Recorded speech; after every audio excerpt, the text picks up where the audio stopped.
Welcome to Where They Wander. We are Kat and Kev, and we travel full-time around the United States in our Grand Design Imagine.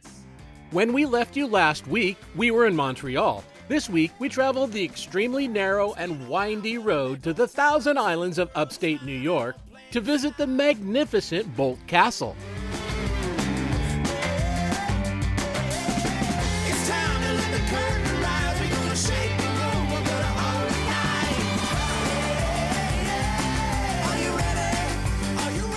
Good morning to you. Where are we?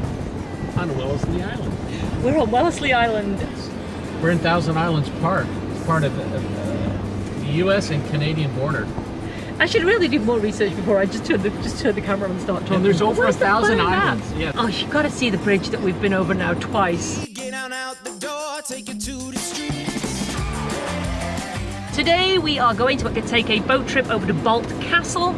It's on its own island. Its own island? Yes. And this really is the place where Thousand Island dressing comes from. I thought Kevin was joking, but he wasn't.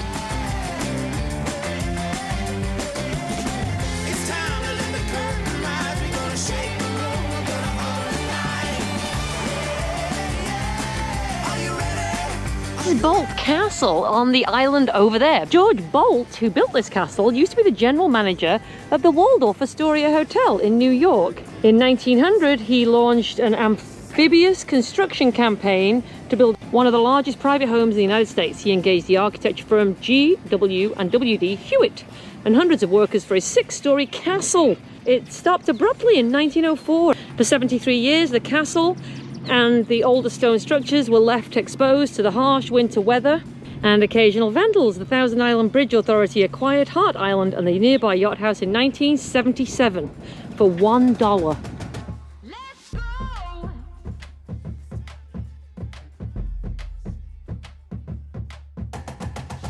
I'm a warrior, no one else can do it better.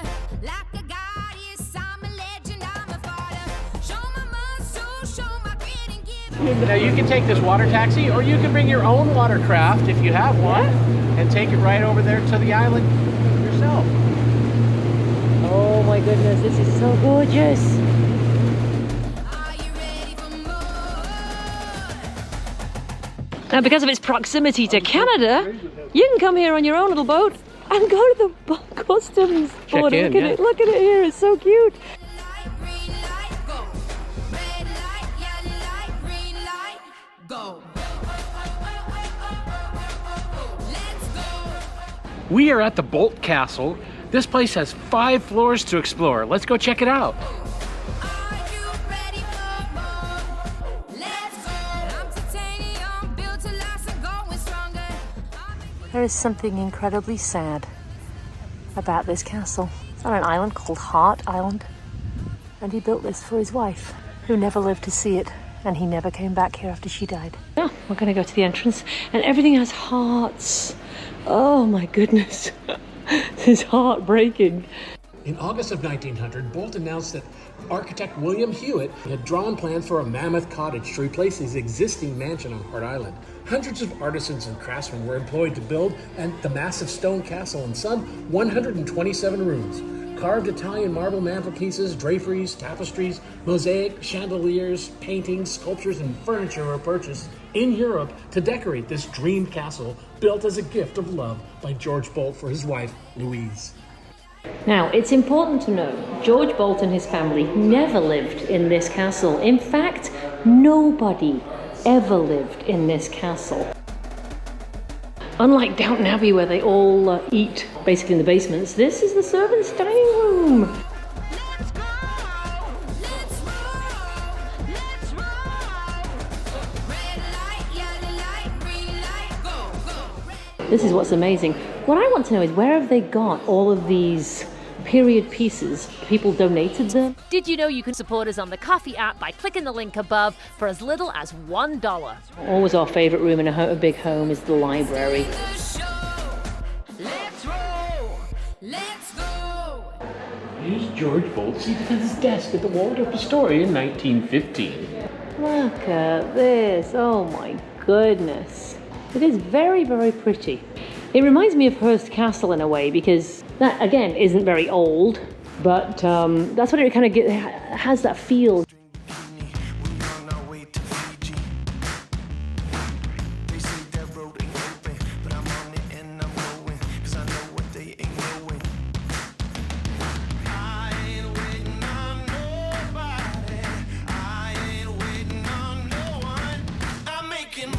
This is the inner reception area, I would imagine. I think these people have done an incredible job renovating this. Oh my goodness. All right, guys, here, look at this. A heart. Oh, and it's all hearts again. Oh my gosh, how sad. So, do you want to go to a real party?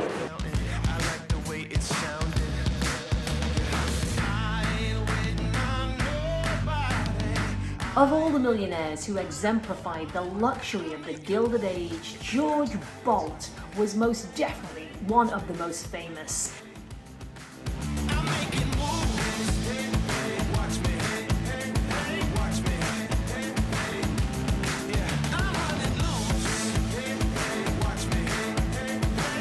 Here we are on the balcony of the top floor of the Boldt Castle, and right across from me is Alexandria Bay. Right here. We were there yesterday. Well, that's right. That's where we had lunch yesterday. Mm-hmm. So I don't know what this was supposed to be, but it's beautiful. I can't wait till they finish restoring this. We have to come back. We have to come back when they finish restoring it. We just watched one of the videos for the information of how they did this restoration and the years. And you're talking 2007, 2008 is when they finished the bedrooms that we visited.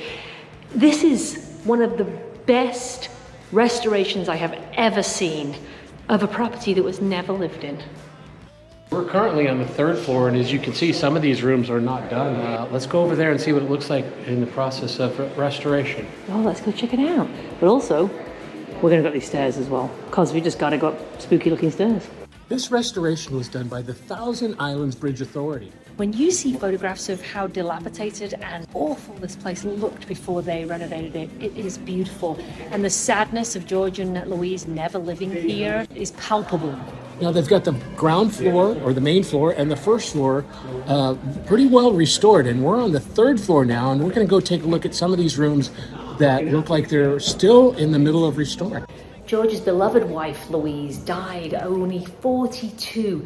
After that time, he never again returned to Hart Island. Not only that, there were 300 workmen working here to build the castle, and he told them to down tools, and they never picked them back up again.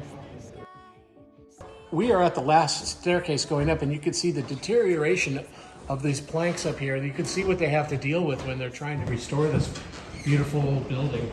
This was left in the elements for much too long. Let's go upstairs.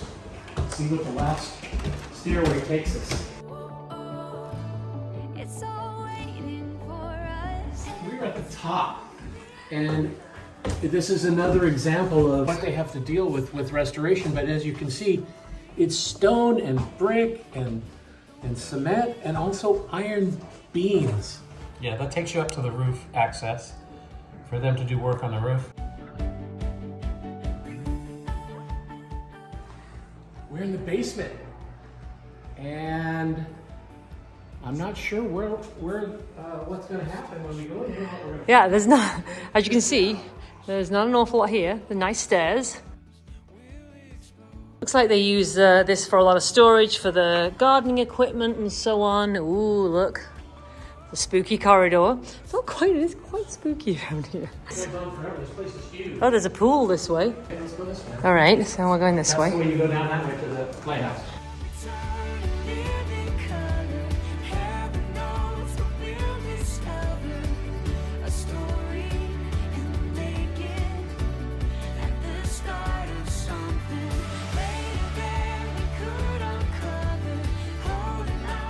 Now this walkway is going to take us to the playhouse without having to go outside. A humorous adventure we just had. We took that tunnel and it just took us in a big loop all the way back to the pool. This is the grand entrance. This is where the staircase would have been here. Oh, right. As you can see, the blocks of stone that they were going to use for the stairs, they would have entered just here. So this was supposed to be the grand entrance. Right up here, but they never finished it. One of the wonderful things about visiting right now, or any point when you come to Boldt Castle, is that you can see restoration in process. This is the site of the fountain that they're going to build. The fountain was never built, so now they are building the fountain that he would have originally wanted here. And as you can see, it's got the crest in the center, and then it would lead up to what would have been the grand staircase to the main house.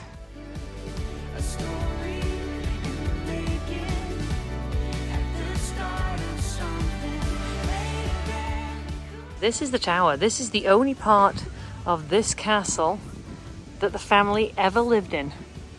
They later called this the children's play tower, but actually this is where they would live and entertain whilst the castle was being built.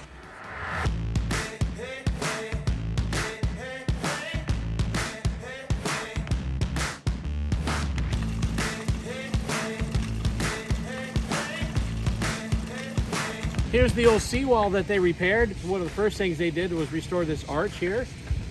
This was all the way down in the water, and they rebuilt it back up again. This is an archway that leads into this, what is now a waterfall, but this was actually the dock for his yacht. These stags were placed actually only in the 90s. In the restoration, they put those up as part of his original requests.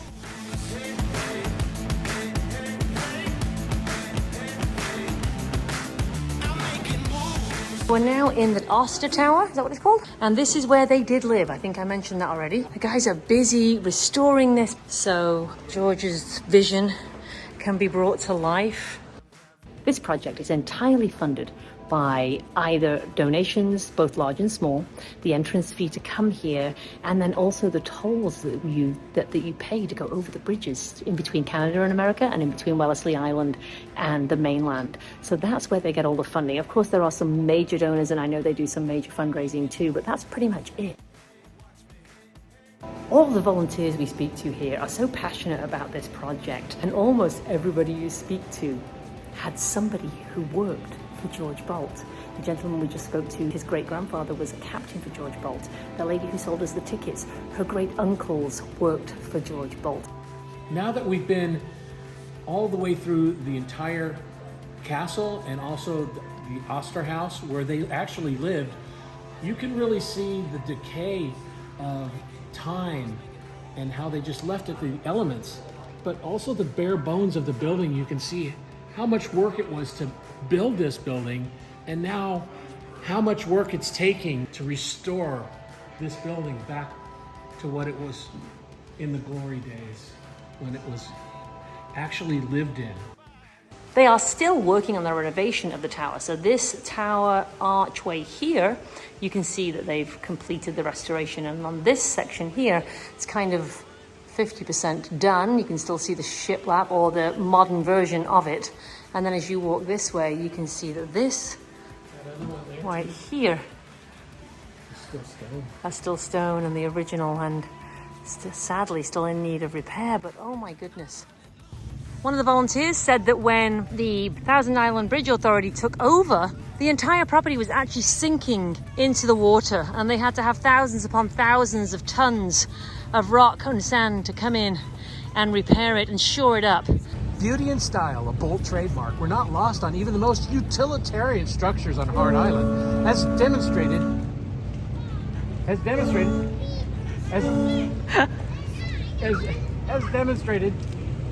by the design of the Powerhouse. Hold on. The Powerhouse is actually located on a small island and is entered by crossing a graceful flying stone bridge.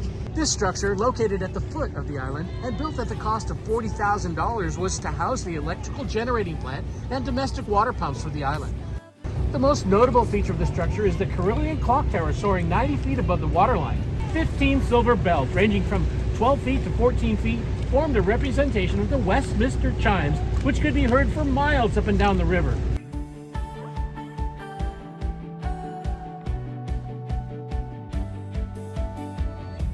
Open fields, distant shores, every anticipation, getting lost, we'll explore with no hesitation.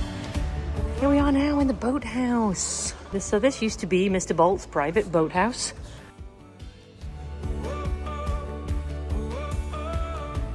It's all waiting for us. Every time we live in color, heaven knows what we'll discover. A story.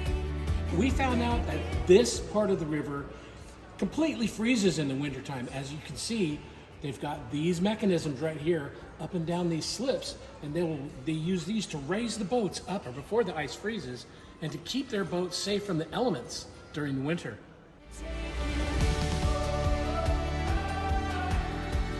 This is one of the last remaining steam yachts in the United States. This was basically the way you publicized that I am a millionaire in the late 1800s.